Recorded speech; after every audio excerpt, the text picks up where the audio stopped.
이제 본격적으로 세션을 진행하도록 하겠습니다. 첫 번째 세션은 기술환경 에너지 이슈, 그중에서도 기술 및 에너지 이슈에 초점을 맞추어 이에 대한 코이카 중장기 전략 수립 방안을 논의해 보도록 하겠습니다.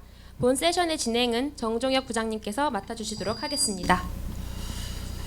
예, 먼저 양해 말씀드립니다. 제가 이 좌장 역할은 해본 지가 뭐 좀 오래돼서 좀 어색하겠지만 사심 없이 또 자유롭게 의견을 좀 주시는 시간이 되도록 제가 진행을 하도록 하겠습니다. 먼저 오늘 포럼의 기술 환경 에너지 세션과 환경 세션의 좌장을 맡은 경제사회개발부장 정종혁입니다. 오늘의 세션은 환경 이슈가 중첩되기 때문에 먼저 첫 번째 세션에서는 기술 및 에너지 이슈를 중심으로 살펴보고 이어 두 번째 세션에서 환경 관련 이슈를 다루도록 하겠습니다. 먼저 그 첫 번째 세션으로 기술 에너지 관련 발표 및 논의를 시작하도록 하겠으며 우선 기술 이슈에 대해서 에너지 이슈에 대해서 우리 그 기경석 전문관이 발표를 해 주시겠습니다. 발표를 먼저 듣고 이에 대해서 우리 황인철 부장님께서 제언 및 피드백을 주시도록 하겠습니다. 그리고 모든 논의가 끝난 후에 플로어로부터 기술 에너지 이슈에 대해서 자유롭게 질의응답을 받도록 하겠습니다. 그럼 기경석 우리 에너지 전문관의 코이카 에너지 관련 중장기 수립 전략 수립 현황에 대해서 발표를 듣도록 하겠습니다. 박수로 맞아주시기 바랍니다. 네, 안녕하세요. 기술총괄팀 에너지 전문관으로 근무하고 있는 기경석이라고 합니다. 우선 여기 참석하신 분들이 좀 전에도 정정혁 부장님께서 잠깐 언급은 해주셨는데 올해 MDG 체제가 이제 끝나고 SDG 체제로 이제 새롭게 변환되는 굉장히 중요한 시기입니다. 근데 SDG 체제로 전환이 되면서 좀 중요한 부분 중에 하나가 에너지 분야가 또 새롭게 추가되었다라는 부분이 있는데요. 그래서 오늘 제 발표는 좀 SDG 체제로 전환기를 맞으면서 우리 코이카의 에너지 분야 전략은 어떤 식으로 추진될 것인지 그 방향에 대해서 공유해 드리도록 하겠습니다. 우선 오늘 목차는 배경 에너지 정의 그리고 SDG 에너지 목표에 대해서 좀 세부적인 목표를 제가 좀 설명을 드리겠고요. 그리고 개발 협력 관점에서 봤을 때 SDG 7 에너지 분야에서 어떤 식으로 좀 목표 체계가 분석이 될 수 있는지 간략히 설명을 드리고 마지막으로 우리의 대응 전략 및 기업 방안에 대해 설명드리도록 하겠습니다. 배경을 이제 간략히 말씀드리면 1992년 그 브라질 리우 회의에서 사실 지속 가능한 서스테이너블이라는 그 개념이 처음 좀 대두가 됐는데 그것과 이제 더불어 에너지 친환경 에너지도 이곳에서 좀 다뤄졌습니다. 해서 당시에는 조금 좀 시급한 면이 없지 않아 있긴 했지만 전 세계의 조명을 받으면서 좀 이 이슈가 대두가 됐고요. 이후 이제 2012년, 13년, 14년 거쳐오면서 조금씩 서스테이너블 에너지 포 얼이라는 UN에서의 에너지 관련 이니셔티브가 만들어지기도 하고 그리고 최종적으로 2014년에는 SDG 공개 작업반 회의에서 최종적으로 에너지가 서스테이너블 디벨롭먼트 골에 또 채택이 되었습니다. 그 에너지에 대한 정의를 좀 말씀을 드리면 좀 너무나 광범위해서 말씀을 드리면 운동 에너지라든지 연력학이라든지 등등 좀 물리적으로 질량과 속도의 비례관계 등등 물리적으로 설명하면 굉장히 복잡한 개념일 수도 있는데요. 그 국제개발 그 관점에서 봤을 때는 좀 심플하게 전통적 에너지, 현대적 에너지로 좀 정의라기보다는 어찌 보면 좀 구분하는 그런 개념으로 우선 머릿속에 각인을 시키고 좀 에너지 이슈를 보시면 좋을 것 같다는 생각이 있습니다. 해서 IEA에서 정의를 내리기에 전통적 에너지는 일종의 고형 에너지라고도 하는데요. 가축의 분변이라든지 나무 등등을 이용해서 나무 등등을 이용한 에너지원을 좀 말하고 있고요. 그리고 현대적 에너지는 디젤이라든지 파라핀 그리고 전기 에너지도 물론 포함이 되고요. LPG 등등 여러 가지가 있는데 그래도 좀 현대적인 에너지라고 하면은 친환경적인 에너지를 좀 통상적으로 현대적 에너지로 보는 그런 경향은 있습니다. SDG 세부 목표를 보면 총 이제 5가지로 구분이 되어 있는데요. 그 7.1, 7.2, 7.3 이게 주요 3가지 목표입니다. 간략히 말씀을 드리면 첫 번째는 에너지 접근성 개선이라는 목표고요. 즉 에너지를 현대적 에너지에 접근하기 어려운 그런 개도국 주민들에게 보편적으로 에너지를 보급을 해주자, 현대적 에너지를 보급해주자라는 그런 목표가 있고요. 두 번째는 재생에너지의 비중을 증대를 시키자라는 목표가 있습니다. 2030년까지 지금의 총 2배의 재생에너지 비중을 좀 확대하자라는 그런 목표가 있고요. 그리고 7.3은 에너지 효율 개선 속도를 지금보다 2배 더 빠르게 개선을 시키자라는 목표가 있습니다. 그리고 7.A와 7.B는 그 상위 저 3가지의 목표를 어쩌면 구현하는 그런 수단으로서의 세부 목표라고 보시면 될 것 같은데요. 예를 들면 국제 협력을 증대를 하고 그리고 청정 에너지에 대한 투자를 촉진하자라는 그런 목표가 있고요. 그리고 최빈국과 군소도서국 중심으로 신재생 에너지 보급을 좀 확대하자라는 그런 기술의 업그레이드와 인프라 확대하자라는 그런 목표가 있습니다. 앞서 말씀드린 5가지 목표를 좀 국제개발 개발협력 관점에서 좀 재분류를 해보았습니다. 에너지라는 것이 사실 단일 에너지 문제만이 아니라 다른 분야도 굉장히 연계가 많이 되어 있는 그런 분야인데요. 특히 보건과 환경과는 더욱 밀접한 그런 관계를 맺고 있습니다. 해서 7.1과 7.B 같은 경우는 불평등 문제와 직접적인 좀 연관이 있는 것으로 구분이 될 수 있을 것 같고요. 7.1, 7.A, 7.B 같은 경우는 직접적으로 보건 쪽과 좀 직접적인 연관이 있었습니다. 그리고 그 나머지 7.2와 7.3, 7.A 목표는 기후변화 또 밀접한 연관이 있는 것으로 좀 구분이 될 수 있을 것 같습니다. 그렇다면 지금 SDG에서 총 3가지 주요 목표가 있는데 현대적 에너지 접근성, 에너지 효율 개선, 신재생 에너지 보급 확대 이 3가지 목표가 있는데 이거는 현재 우리나라 그 정부 방향과도 굉장히 일치하는 부분이 많이 있습니다. 특히 에너지 효율과 신재생 에너지 확대 같은 경우는 최근 우리나라가 신재생 에너지 촉진법, 신재생 그 에너지 신산업을 육성하는 그런 정책 발표 등등 굉장히 우리나라도 이 산업에 대해서 촉진하기 위해 많은 노력을 하고 있는데요. 우리나라의 그런 관심도와 그리고 또 사실 이 분야가 기술적으로도 우리나라가 비교 우위에 있는 그런 분야이기도 합니다. 그래서 우리나라가 가지고 있는 비교 우위와 그동안에 이제 코이카에서 추진했던 그런 사업 사례들을 좀 연계해가지고 그렇다면 우리 코이카가 어떤 식으로 이 SDG에 대응을 해서 향후 방향을 잡아 나갈 것인가 그걸 고려를 했을 때 이 아래에 좀 제가 그 방향에 대해서 좀 설명을 해 놓았습니다. 해서 첫 번째 같은 경우는 농촌 전력화 코이카에서 진행되는 새마을 사업이라든지 농촌 개발 관련된 그런 사업들이 있습니다. 그런 사업들과 연계를 통해서 전력이 보급되지 않는 그런 농촌 지역에 전력을 보급하는 그런 방안이 하나가 있을 수 있을 것 같고요.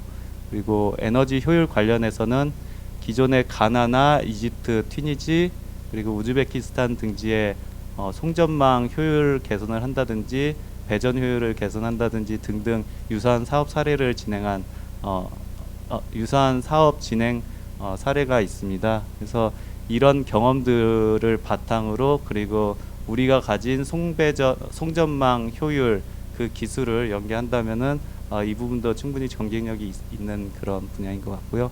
그리고 신재생 에너지 같은 경우는 2008년부터 2012년까지 코이카에서 수행한 동아시아 기후 파트너십 사업 수행 경험을 토대로 신재생 에너지 보급 확대할 수 있는 그런 기본적인 역량은 충분히 갖춰졌다고 생각을 하고요. 특히 태양광과 소수력 같은 경우는 기존에 좀 사업 진행된 사례가 꽤 있습니다. 특히 또 우리나라도 기술적인 경쟁력이 있는 분야이기 때문에 이런 쪽으로 좀 사업을 추진해 나간다면 SDG 체제에 좀 저희가 대응을 할 수 있고 국제 사회에 기여할 수 있는 그런 부분이 많이 있을 거라 생각이 듭니다. 네, 이상으로 발표 마치겠습니다. 감사합니다. 네, 우리 기경석 에너지 전문가님께서 아직 저희들이 전략은 구체적으로 나와 있는 건 아니지만은 SDG 7번 목표가 우리나라가 새롭게 도전하는 그런 산업에 와도 방향성하고도 일치하기 때문에 우리가 충분히 SDG 7번 목표에 기여할 수 있지 않나 그런 큰 그림을 좀 그려 주셨습니다. 특별히 에너지 접근성, 우리 또한 곧 파리에서 열리겠지만 기후 변화 저감과 적응을 위해서 이 친재생 에너지 문제, 에너지 효율 문제까지도 터치해 주셨습니다. 우리 이제 황인철 부장님께서 저희들이 간략한 이 방향성이지만은 제언을 해주시면 감사하겠습니다.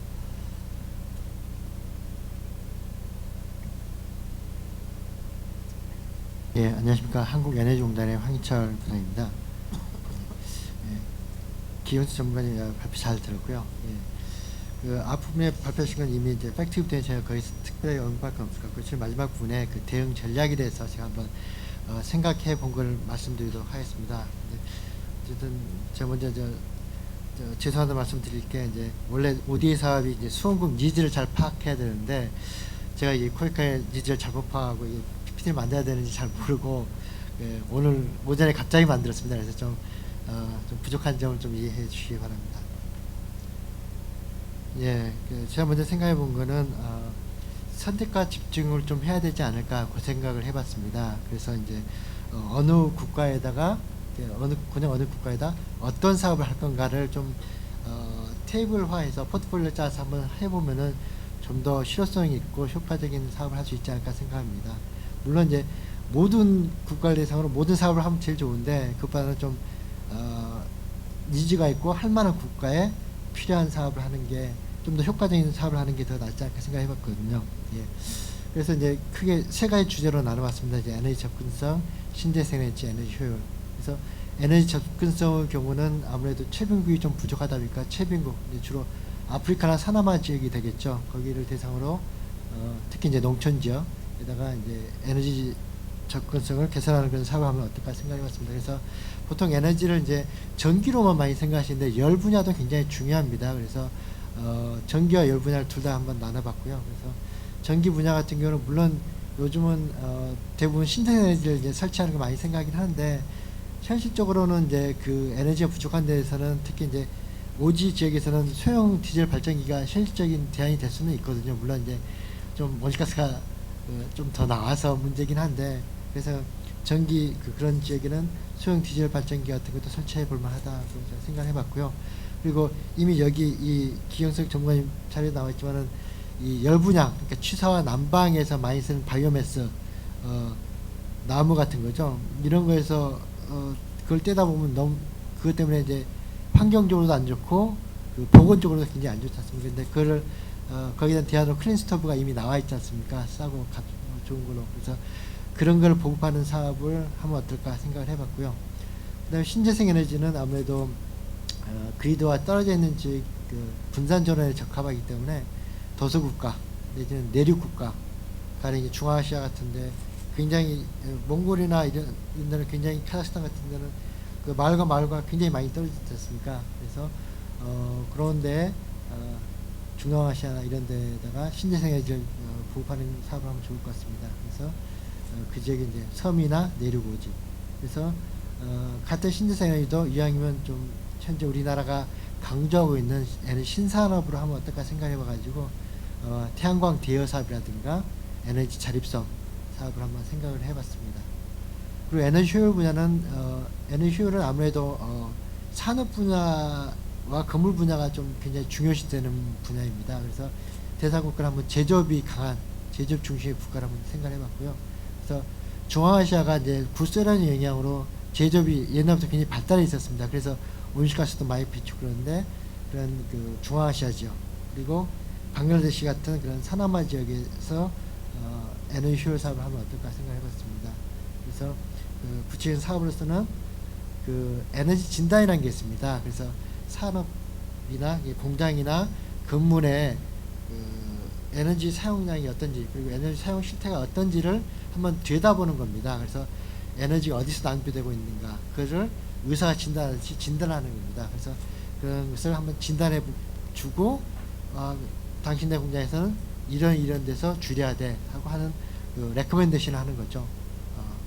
그런 것들을 하면 또 어떨까 싶었고요.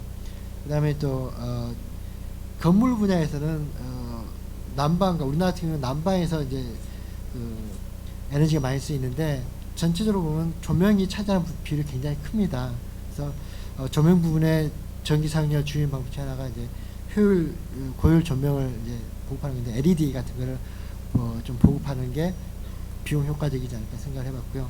그리고 에스코라는 제도와 회사가 있습니다. 우리나라와 미국 이런 데 굉장히 활발한데요. 에너지 서비스 컴퍼니라 해가지고 에너지 전략 전문 기업입니다.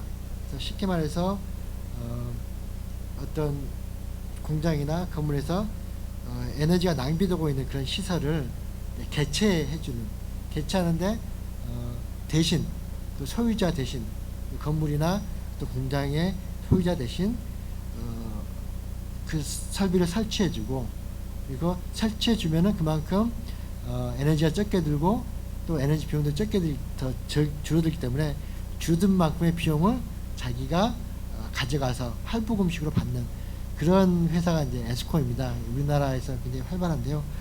그런 제도를 그 개도국에 이식시키는 그리고 거기에 에스코 시장과 산업을 육성하는 사업자들을 육성하는 그런 사업을 하면 어떨까 한번 생각을 해봤습니다.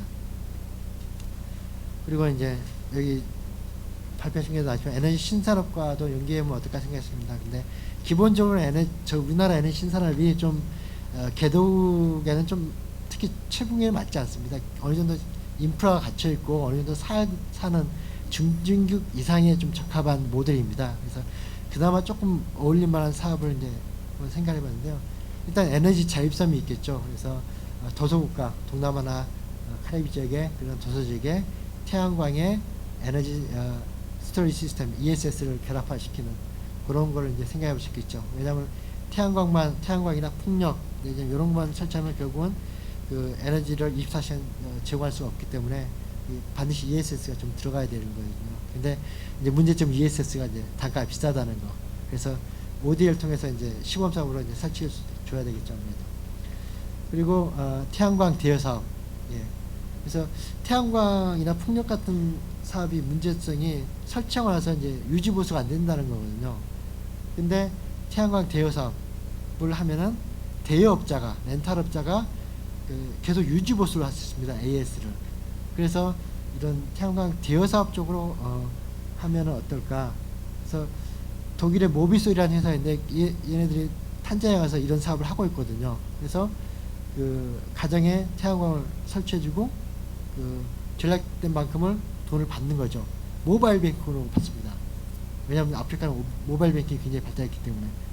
그래서 할부금식으로 돈을 회수하면서 계속적으로 계약을 맺어가지고 그 고장난 거나 이런 걸 수리도 해주고 그 태양광 같은 경우는 특히 이제 뭐 비바람 같은 거에 의해서 이렇게 좀 스크래치 나고 문제가 있을 수 있거든요. 그런 걸 이제 계속 봐주고 수리를 해주는 서비스를 제공하는 거거든요. 그러니까 정수기 사업이나 뭐 비대 사업이랑 똑같은 생각하면 되거든요. 그거의 장점은 적은 돈으로 계속 AS를 받는다는 거거든요. 그래서 그런 사업을 할 수 있도록 그 개도국을 돕는 거죠. 거기 산업을 일으키는 거. 그런 거 어떤가 생각해 봤고요. 그리고 이제 똑같이 AS 문제인데,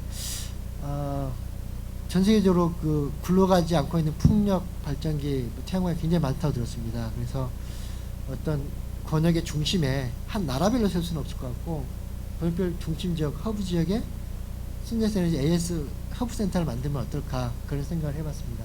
그래서 고장이 나면은 허브 센터에 있는 유지 보수기에 가서 고쳐주고, 또 뭐 제조업체별로 뭐 다양한 부품이기 때문에 대신 오더도 내려주고 하는 거죠.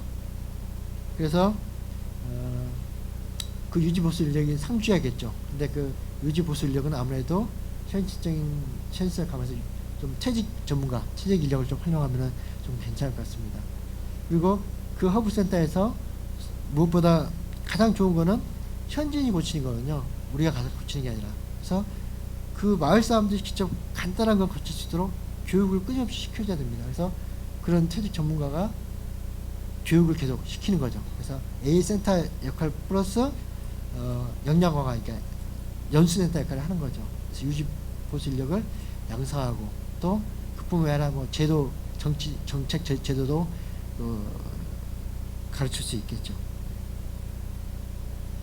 네. 그리고 이제 사업의 이제 지속 가능성을 제고하는 걸 생각을 해왔는데요. 결국은 가장 바람직한 ODA는 잘 아시겠지만 이제 뭐 밥을 주는 게 아니라 숟가락, 이게 뭐야, 고기를 주는 게 아니라 낚시 하는 법을 가르치는 거잖아요. 그래서 이런 것들을 할 때 스스로 모든 걸 어느 정도 할 수 있도록. 그래서 근데 스스로 할 수 있으려면 거기 어느 정도 에너지 관련해서는 시장이 형성돼야 되거든요. 그래서 뭐 제조업까지 생성되지 못하더라도 적어도 유통업 정도는 생성될 수 있도록 도와주면 어떨까 생각을 해봤습니다. 그래서 청정 에너지 시장을 조성해보자. 그래서 에너지 효율 같은 경우는 아까 설명해 드렸던 것 같이 에스코 같은 사업자들이 생겨날 수 있도록 에너지 전략 시설을 전문적으로 설치해주는 그런 사업자들이 할 수 있도록 하고, LED 같은 것도 좀 보급되도록 건물 부분에서 하는 거죠. 그래서 먼저 이제 그 정책을 소개해주고, 우리나라 제도라든가 다른 나라 좋은 정책들을 소개해주고, 그 다음에 그걸 통해서 자꾸 이제 관련 시장이 형성되고 그런 사업자 생성될 수 있도록 정책 컨설팅을 하는 거죠. 그리고 신재생 에너지 같은 경우는 아까 설명드렸던 그런 태양광 대여 사업 등을 벌여서 처음에는 소규모 시범 사업으로 한번 추진해 본 다음에 좀 괜찮으면 확대해서 그 신재생 에너지 관련된 생태계가 조성되도록. 그래서 스티브 잡스가 잘한 게 생태계를 만든 거지 않습니까? 그 아이폰이나 아이패드를 관련해가지고 그것만 만든 게 아니라 거기에서 먹고 사는 생태계 조성이 같이 똑같이 이런 거를 태양광을 설치해드려 대여사 같은 걸 해가지고 연관사 일자리가 생기도록 하면 좋을 것 같다는 거죠. 그래서 설치업자들, 그리고 모바일 뱅킹, 왜냐하면 대여사하고 돈을 할부금 받아야 되는데 아프리카는 이제 모바일 뱅킹 받았으니까 모바일 뱅킹 사업자들, 그리고 유지 보수업들. 네.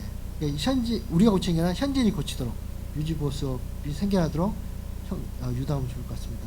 그래서 이미 말씀드린 거지만 현지 교육을 그러자면은 초청 교육이 아니라 인바운드가 아니라 아웃바운드 가서 가르치는 현지 교육을 강화하면 좋을 것 같습니다. 그래서 그렇게 되면 현재 가서 가르치면 더 많은 청중을 대상으로 가르칠 수 있고 현지어로 가르칠 수 있으니까 더 효과적으로 생각을 하거든요. 그래서 그 니즈에 맞는 맞춤형 교육을 제공하는데, 특히 이제 뭐 다 아는 용어이시겠지만 트레인 더 트레이너, 네.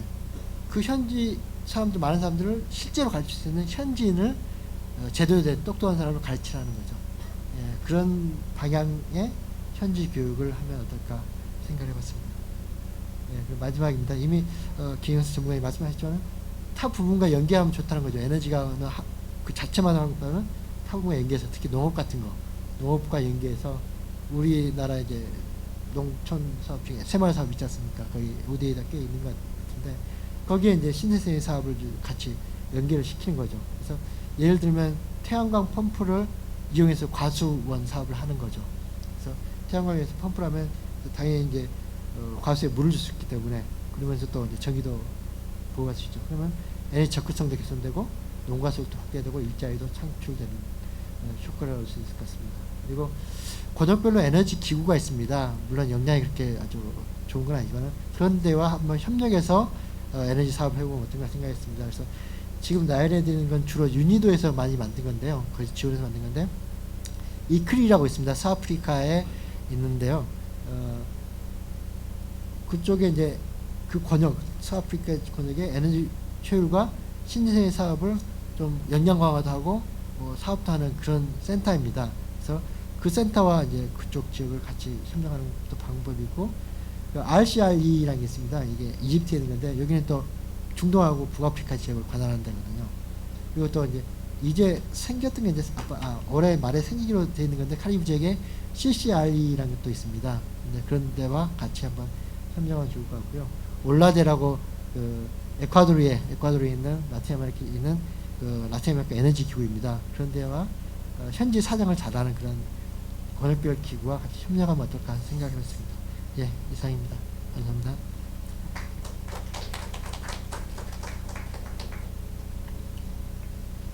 제가 잠깐 정리를 해드려야 되나요? 예, 그럼 계속 연이어서 우리 기술 분야 이상급 기술 총괄팀 직원이 저희 기술 분야 전략 중기 전략에 대해서 간략히 설명을 해드리겠습니다. 박수로 맞이해 주시기 바랍니다. 네, 안녕하십니까. 방금 소개받은 코이카 기술 총괄팀의 이상급이라고 합니다. 저희가 코이카 뭐 올해 굉장히 많은 것들이 바뀌었지만 그 중에 하나 좀 특이하게 말씀드릴 수 있을 것이, 그 전에는 저희 그 사업을 분류하는 분야 기준 중에 산업에너지라는 분야가 있었는데, 내부적으로 연구팀과 많은 그 기획을 담당하는 부서들이 협의를 거쳐서 기술환경에너지라는 그런 분야로 저희가 새로운 분야 체계를 만들었습니다. 그래서 여기 표시에 보이는 거는 저희가 STI라는 것을 줄여하겠다라는 것에 대해서 전략을 지금 세우고 있는데, STI라는 용어가 좀 익숙하신 분들이 여기 계실 것도 같고 아니신 분도 계실 것 같습니다. 저희가 사이언스 테크놀로지 앤 이노베이션을 말하고 보통 학술적으로 많이 표현이 되는 용어인데, 줄여서 STI라고 많이 활용하는 이것을 저희가 주류화를 하겠다라는 겁니다. 그래서 왜 코이카가 그것을 또 어떻게 할 것인가에 대해서 지금부터 좀 설명을 드리겠습니다. 우선 저희가 그 과학기술이라는 것, 또 과학기술 혁신도 굉장히 많은 것을 함축하고 있지만 이것을 좀 더 압축해서 기술이라는 용어로 좀 많이 표현을 하게 되는 것 같습니다.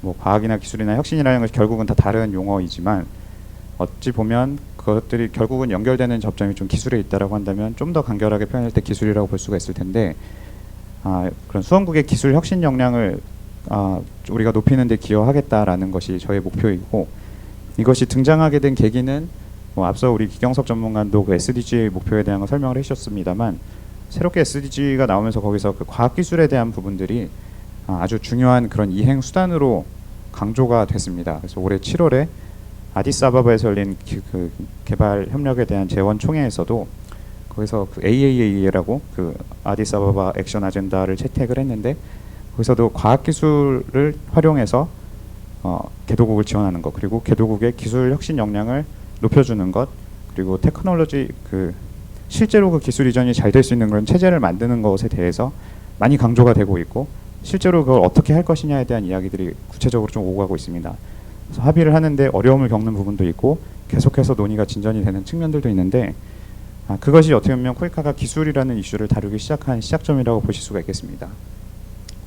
왼쪽에 정리한 게 어떤 이런 것들을 시작하게 된 건 기회라고 본다면, 첫 번째로 UN SDG에서 이런 과학기술 혁신에 대한 이슈를 개발 협력 분야에서 강조하기 시작했다라는 것이고, 두 번째, 이것이 왜 기회인가, 그리고 코이카가 뭔데 이걸 하는가에 대한 것들은, 한국은 어느 나라보다 과학기술에 대한 투자를 통해서 경제 성장으로 연결을 시킨 모범적인 국가이고, 또 굉장히 그 눈에 띄는 사례들을 가지고 있지 않습니까?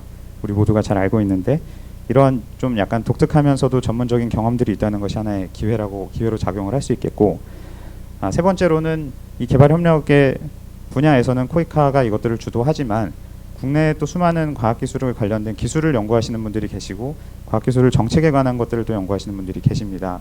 그래서 또 이런 분들이 ODA 사업이나 국제개발 협력 또는 그 기관 간의 국제 협력 사업들을 또 적극적으로 많이 추진을 하고 계시는 그런 상황에 맞물려서 또 이런 좋은 파트너들이 있다는 것이 또 하나의 좋은 기회가 될 수 있다는 생각이 들었고요. 그러나 반대로 또 이런 제한 요소가 될 수 있는 이런 챌린지를 정리한 게 오른쪽인데, 첫 번째는 개도국에 있는 통계 데이터가 그다지 체계적이지가 않습니다. 근데 이것은 뭐 개도국에서 갖고 있는 통계 데이터가 부족한 것도 있지만, 개도국의 그런 어떤 혁신 역량이라든가 과학기술 수준에 대해서 국제사회가 가지고 있는 데이터도 사실은 많지는 않습니다. 물론 뭐 동어 반복일 수도 있겠지만 어쨌든 현실은 그러하고, 뭐 OECD에서 그 STI 지표를 가지고 어떤 선진국들이나 뭐 아니면 적어도 중진국들에 대한 그 지표들을 관리를 하지만 개도국들은 이게 없거든요. 이게 왜 문제냐라고 저희가 생각을 했냐면, 어떻게 보면 통계로부터 우리가 그럼 무엇을 해야 할지를 발견을 해내야 하는데, 이게 없으면 사실은 어디서부터, 그러니까 과학기술을 하는 거는 좋은데 그러면 거기서 또 어떻게 할 것이냐. 과학기술 혁신이라는 게 굉장히 넓은데 그럼 에너지부터 할 것이냐, 환경부터 할 것이냐, 또는 과학기술이 뭐냐. 그러니까 이렇게 갈 수 있는 이런 어떤 하나의 도전거리가 있다라는 생각이 들고요.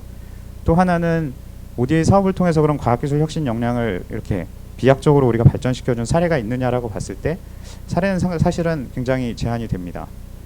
그리고 또 하나는 국가 전체를 아우르는 그런 과학기술 혁신에 대한 ODA 전략이 없는 상황에서 저희가 저희가 이 모든 것들을 국가 전체의 ODA를 끌고 갈 수 있는 전략을 만들어내는 기구, 그런 것들을 수립하는 기관은 사실 아니기 때문에 저희가 어떤 하나의 입장으로서의 의견을 드릴 수는 있으나 전체적인 방향은 그런 없는 상황이라고 생각을 했고요.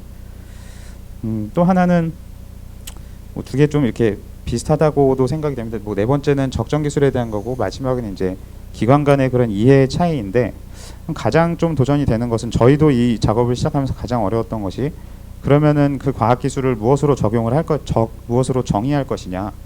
그러니까 코이카가 바라보고 있는 과학 기술은 뭐고, 그럼 수많은 기술들 중에서 어떤 것을 하겠다라는 것인지. 그러니까 그런 어떤 아젠다 자체는 굉장히 매력적으로 들릴 수 있고 굉장히 필요하게 들리지만, 과학기술을 통해서 무엇인가를 키워내는 것들이 중요하지만, 그래서 그것을 어떻게 하겠다는 것인지, 그리고 코이카가 그것을 왜 할 수 있는지, 이런 부분들에 대해서는 사실은 내부에서도 의견이 합의가 되지 않은 상황이고, 대외적으로도 많은 기관들 간의 그런 의견의 차이가 있다라는 것들이 우리를 둘러싼 그런 챌린지라고 저희가 처음에 분석을 했습니다. 저희 팀이 3월에 신설이 돼서 기술에 대한 이슈들을 지금까지 팔로우업을 해오고 있고, 그러면서 대략 한 8개월 정도가 되는 것 같은데, 지금까지 했던 이런 앞서 말씀드렸던 기회와 도전들을 가지고 어떤 대응을 했는지를 말씀드리겠습니다. 첫 번째는 아까 저희가 통계 자료가 좀 부족하다라고 말씀드렸는데, 코이카도 마찬가지였습니다. 그러니까 코이카가 지금까지 91년부터 사업을 했던 사업들 중에서 그러면 뭐가 과학기술 혁신 사업이냐라고 했을 때 우리가 그걸 분류해낼 수 있는 명확한 분류 기준은 사실 없었습니다. 이것은 앞서 말씀드린 바와 같이, 그러면 우리가 생각하는 과학기술의 개념은 뭐냐가 없었기 때문에 그것부터가 문제가 됐었고요. 그래서 대략 한 6월에서 7월 정도에 우리 이 포럼을 주최하신 연구개발팀과 함께 과학기술 혁신 마커를 신설을 했고, 내년부터 적용해서 이제 처음으로 코이카 프로젝트 사업, 그리고 코이카 여러 사업들을 과학기술 혁신 마커를 부여하고 분류하는 그런 작업을 시작할 예정입니다. 두 번째는 지금 하고 있는 이 발표나 포럼도 지금 말씀드리는 것의 일환이겠지만, 향후 5개년을 염두에 두고 있는 중장기 전략을 저희가 수립을 하고 있습니다. 그래서 특별히 SDG 목표에 여러 목표에 과학기술이 이렇게 좀 녹아져 있다라는 생각이 들지만, 특별히 SDG 목표 17번에서는 아예 구체적으로 과학기술에 대한 부분들을 강조를 하고 있기 때문에 이것에 대한 5개년의 전략이 필요하다고 생각해서 수립을 하고 있고요. 세 번째는 사실은 코이카가 잘하지 않았던 그런 영역들을 좀 건드린 것인데, 이게 과학기술을 어떻게 그러면은 우리가 지속 가능하게 연결시킬 것이냐를 생각했을 때 민간의 역량이 굉장히 중요하다는 생각을 했습니다. 이 기술이라는 것이 그냥 기술 자체로만 머물렀을 때 의미가 있는 것이 아니고, 기술이 결국은 인더스트리로 연결이 돼서 산업을 발전을 시키고, 그래서 그 산업이 어떤 소득을 창출하고 그 소득이 다시 그 사회로 돌아가는 이런 활용 과정이 필요한데, 이것을 해줄 수 있는 플레이어는 사실 앞단에 연구를 하시는 분들, 그리고 개도국에서 어떤 개발을 하시거나 이런 분들로만 정책을 만드는 것으로 끝나는 것이 아니고, 실제로 어떤 기업이 활동을 할 수 있는 여지가 필요하다고 보았습니다. 근데 이것은 개도국에서의 기업도 중요하고 우리나라에서의 기업도 중요하다고 보았습니다. 왜냐하면 코이카가 할 수 있는 그런 어떤 우리가 아무리 과학기술을 전수해주자고 하더라도 여기에는 분명히 한계가 있고, 또 앞서 많은 좋은 파트너들이 있다라고 말씀을 드렸지만, 사실 개도국의 사회 문제는 우리가 보유하고 있는 파트너의 수보다 훨씬 많다라는 생각이 듭니다.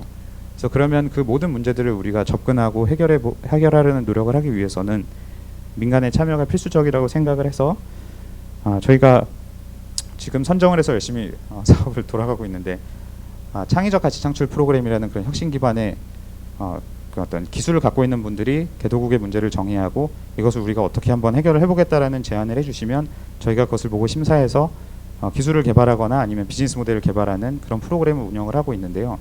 기존에도 저희가 그런 민간 협력 사업을 운영하고 있었으나, 그런 약간은 좀 창업을 지원하는 이런 프로그램은 저희가 처음으로 시도했습니다. 그래서 앞서 말씀드린 과학기술 이슈에 대해서 현재는 이 세 가지를 중심으로 저희가 일들을 진행을 해 나가고 있고, 향후에는 이 두 번째에 있는 과학기술 전략을 토대로 해서 더 많은 일들을 해보고 싶은 마음을 가지고 있습니다. 그래서 그러면 과학기술 혁신 전략을 세운다고 말씀드렸는데 그 큰 꼭지를 3가지 정도로 요약을 해볼 수가 있을 것 같습니다. 이게 뭐 아직 확정이 된 상태는 아니지만 거의 이 정도를 저희가 축으로 해서 나가고 있고요. 이따가 저희 뭐 앉아 계신 이우성 박사님께서도 이거에 대해서 코멘트를 해주시겠지만 다른 분들도 보시면서 혹시 또 궁금하신 사항이나 아니면은 뭐 첨언을 해주실 분들 있으면 말씀을 해주시면 저희가 반영을 할 수 있을 것 같습니다. 첫 번째는 뭐 저희가 지금까지 과학기술에 대한 사업들을 하지 않았던 것은 아닙니다.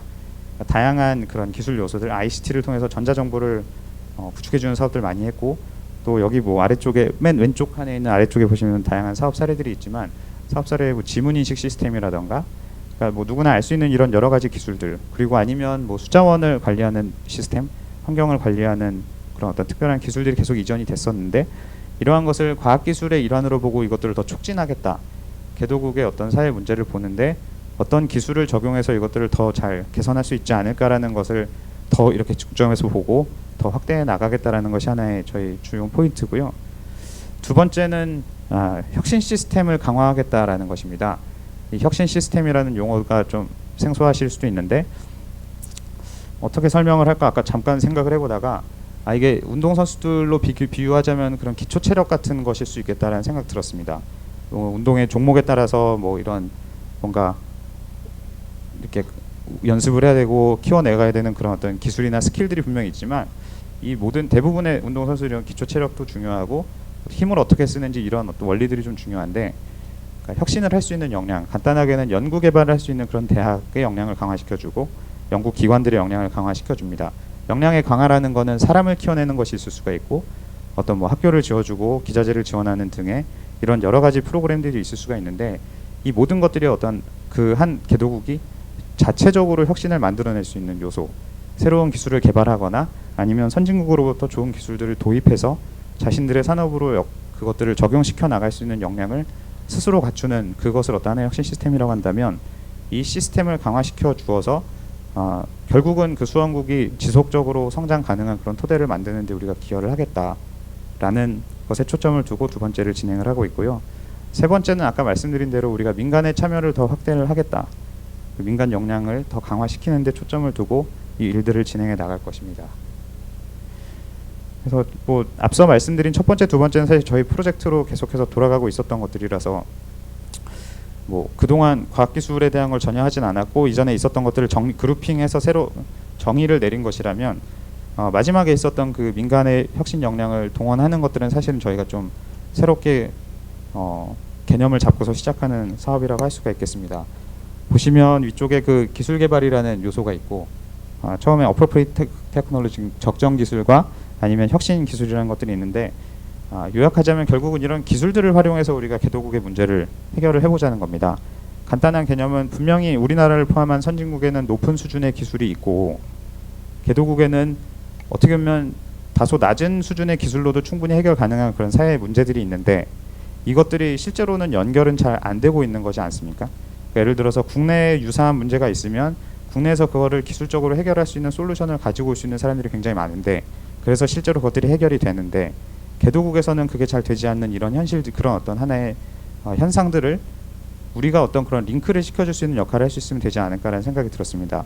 예를 들면 기술 개발을 하시는 분들은 기술을 개발하면서 나오는 그런 어떤 기술 개발에 대한 비용들, 아니면 초기에 마켓 테스트를 하다가 실패할 때 발생할 수 있는 그런 리스크들이 어떤 하나의 넘어야 되는 배리어이기 때문에 이거를 개도국 문제 해결을 위해서 적극적으로 기술 개발하지 못했다면 코이카는 사실 뭐 개발 협력을 위해서 존재하는 기관이고 수원국의 기술과 문제 해결을, 기술 수준을 높이고 문제 해결을 하는데 기여하기 위한 목적이 있기 때문에 우리가 그럼 그 리스크를 가져가고 우리가 그 부분들을 낮춰준다면 그 민간이 갖고 있는 좋은 기술들이 선진국에 있는 좋은 기술, 우리나라를 포함한 많은 선진국에 있는 여러 좋은 기술들이 조금씩 이렇게 개량돼서 개도국의 문제 해결을 위해서 투입될 것이다 라는 어떤 하나의 전제로부터 시작되었다고 보실 수가 있겠습니다.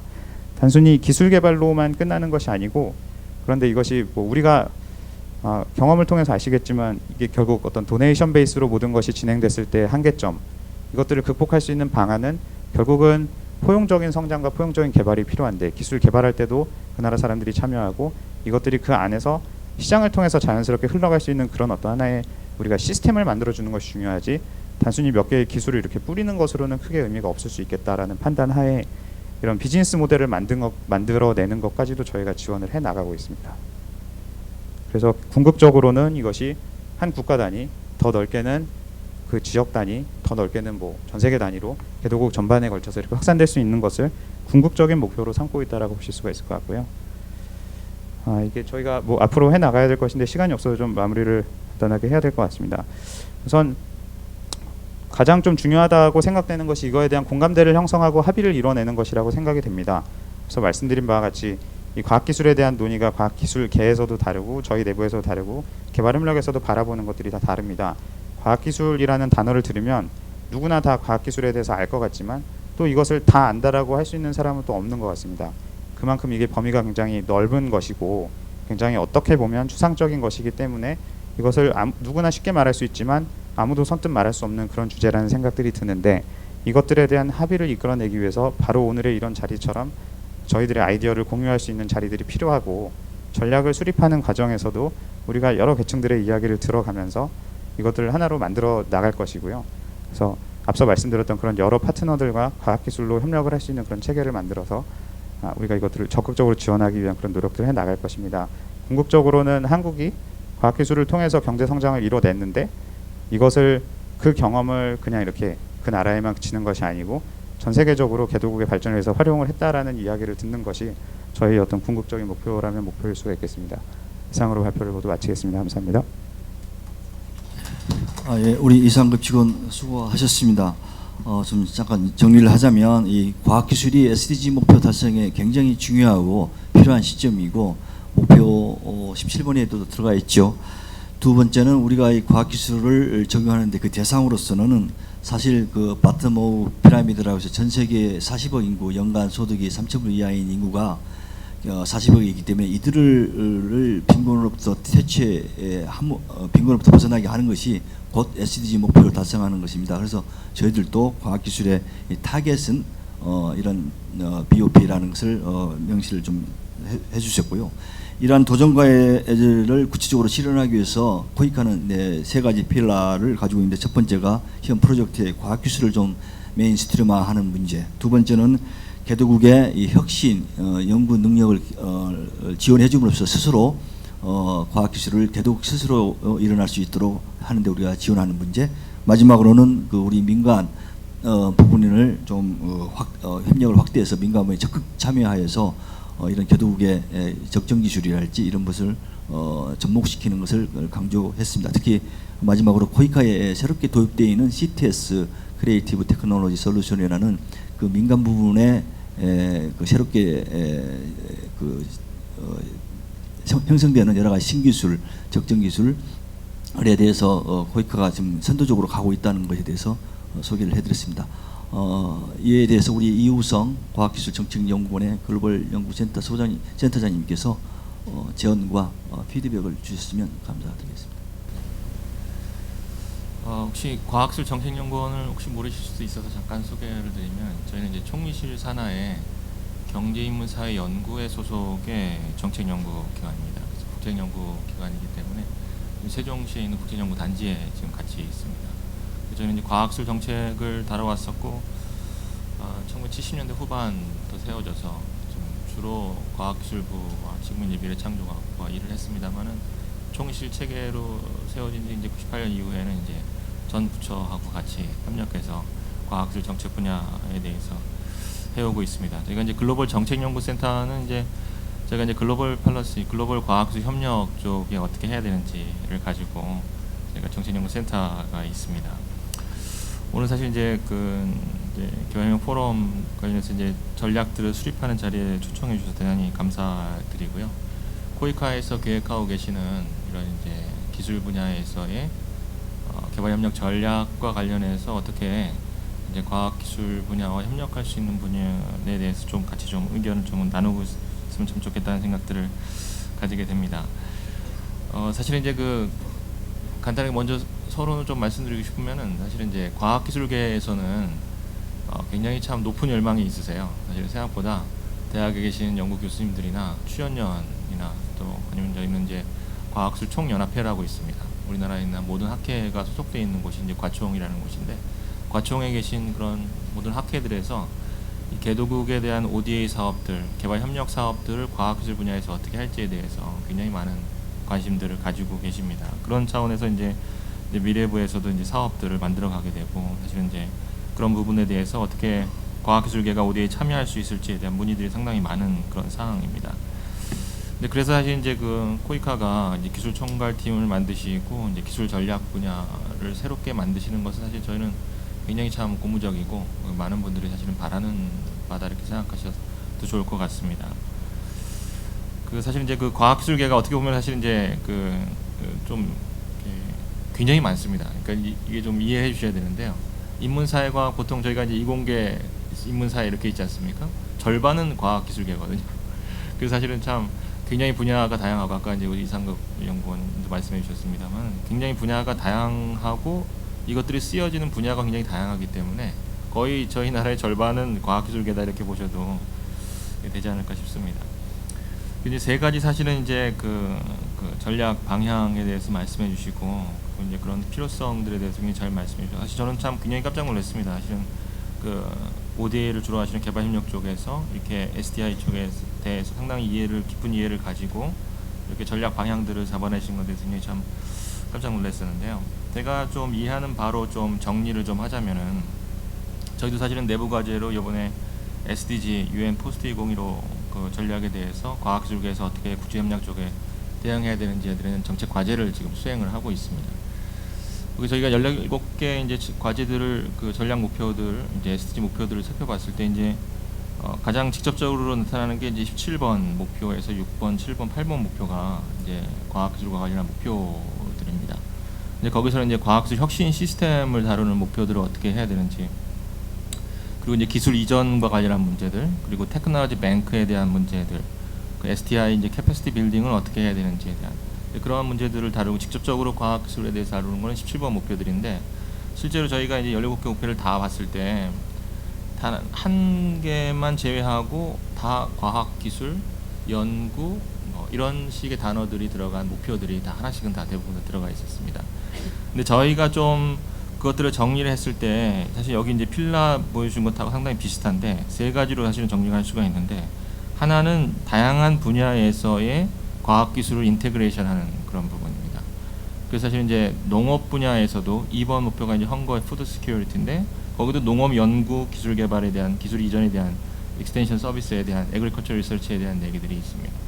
헬스에서도 니글렉트 디지즈에 대한 그 백신 개발에 대한 얘기가 있고, 에듀케이션에서도 이제 그 젠다에서도 ICT 얘기가 있고, 에너지에서도 클린 에너지에 대한 얘기, 게스 교수 개발에 대한 얘기들이 있습니다. 그리고 그렇게 이제 분야별로, 그리고 또 사실은 이제 중요한 건 오션하고 해양하고 수산 분야에서 이제 14번 목표인데, 14번 목표에서도 이제 해양 관련한, 수산 관련한 기술 개발과 기술 이전에 대한 얘기들이 있습니다. 해양 과학에 대한 얘기도 있고 해양 기술 개발에 대한 얘기들도 있는데, 사실은 제가 어제 또 초정받아서 갔던 데가 해양 수산 과학 분야의 ODA 관련한 포럼이 처음 창립 총회가 어제 있었습니다. 사실 이제 여러분들 이제 과학기술계가 굉장히 넓다는 것이, 저도 사실은 거기에 처음 초청해서 갔는데, 해양 수사 분야만 해도 해양 분야에 대한 전문기관이 따로 있고, 수산 분야에 대한 전문기관이 따로 있고, 해양 분야에도 과학연구원이 있고, 그리고 이제 기술진흥원이 또 있습니다. 사실 그렇게 이제 거기도 다 이제 ODA와 관련한 사업들을 준비하고 있고, 심지어 해양수산부 같은 경우에는 FAO하고 1,000억 달러 규모의 해양수산 전문대학원을, 이제 국제자문대학원을 이제 만드는 계획들을, 그래서 이제 개도국의 해양수산 관련한 과학기술 ODA 차원에서 이게 교육훈련시키는 대학원을, 국제대학원을 만드는 것들을 이제 계획을 가지고 FAO하고 얘기를 하고 있습니다. 기재부하고에서.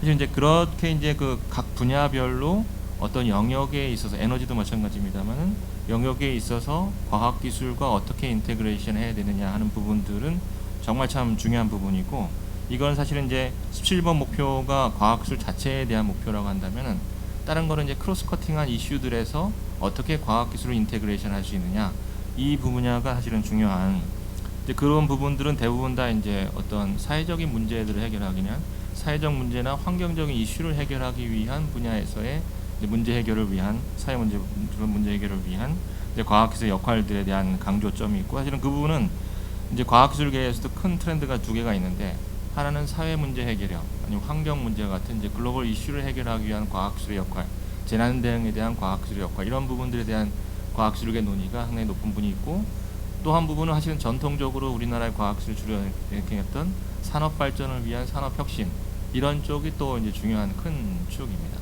그래서 사실 이제 지금 첫 번째 Integrating S&T Solution into Existing Development Project 마셨던 첫 번째 필러 같은 경우에는 아마도 이런 사회적인 환경적인 이슈를 해결하기 위한 과학기술과의 협력 체계를 어떻게 가져갈지, 그런 부분을 다루고 계신 부분이라고 생각이 되고, 마지막 부분에 Mobilizing the STI Capacity from Private Partner 쪽 하신 BOP 시장에 대한 부분은 사실 아마도 보셨겠습니다만은 원래 1번의 1.4번 목표에 사실은 거기 이제 Appropriate New Technology가 들어가 있습니다. 그러니까 이제 그 적정 기술에 대해를 가지고 그걸 이제 마이크로 파이낸스와 결합해서 그 나라들의 가난의 문제들을 해결할 수 있는 이제 그런 것들이 목표가 1.4번에 들어가 있는데, 그 적정 기술의 목표하고 사실 엔트레프너십과 관련한 것들이 이제 경제 성장 쪽에 들어가 있는데, 이제 8번 목표에 들어가 있는데, 그 경제 성장에서도 친환경적인 기술, 엔트레프너십, 크리에이티비티, 이노베이션을 가지고 어떻게 하면은 이제 개도국의 경제 성장을 촉진할 수 있는지에 대한 거고, 9번 목표가 이제 산업화와 관련한 혁신과 관련해서 어떻게 이제 친환경적인 기술들을 개발시키고 혁신을 통한, 그리고 R&D를 통한 이제 혁신들과 산업화를 촉진할 수 있느냐.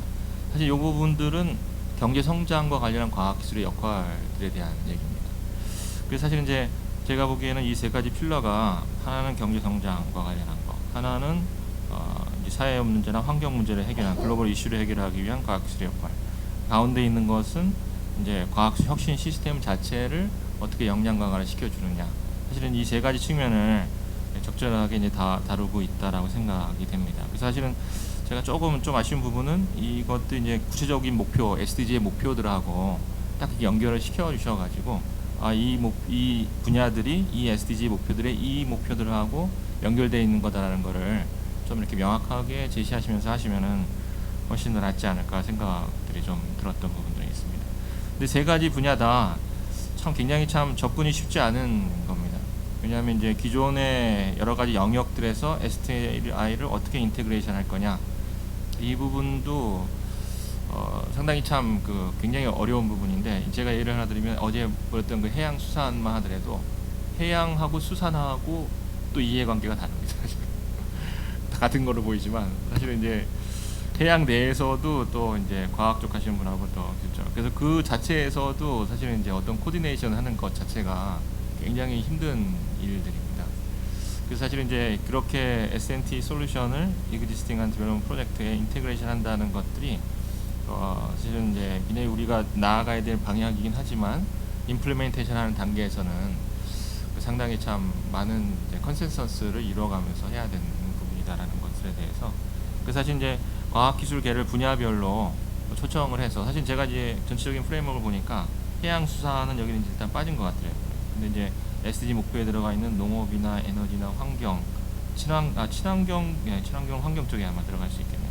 친환경 기술 같은 부분들이 있는데, 그런 부분하고 어떻게 하면 이 부분들을 잘 할 수 있을지에 대한 그런 임플리멘테이션 단계에서의 좀 생각들이 좀 필요한 부분이고, 그리고 사실은 이제 그 산업 쪽과 이제 촉진시키는 이제 크리에이티브 테크놀로지 솔루션 그 프로그램도 제안해 주셨는데, 사실은 이제 혁신 시스템은 이제 그 내셔널 이노베이션 시스템이라고 합니다. 사실은 이제 이거는 원래 OECD에서 개념을 유럽 쪽에서 혁신 경제학 쪽 하시는 진화경제학파 쪽에서 원래 나왔던 개념인데요. 이 혁신 내셔널 이노베이션 시스템에서 주장하는 것이 이제 또 섹터럴 이노베이션 시스템이 있습니다. 그러니까 이제 산업 부문별로 혁신 특성들이 다르고 산업 부문별 혁신 특성이 다르기 때문에 그걸 지원하기 위한 혁신 시스템도 달라야 된다, 뭐 이런 개념입니다.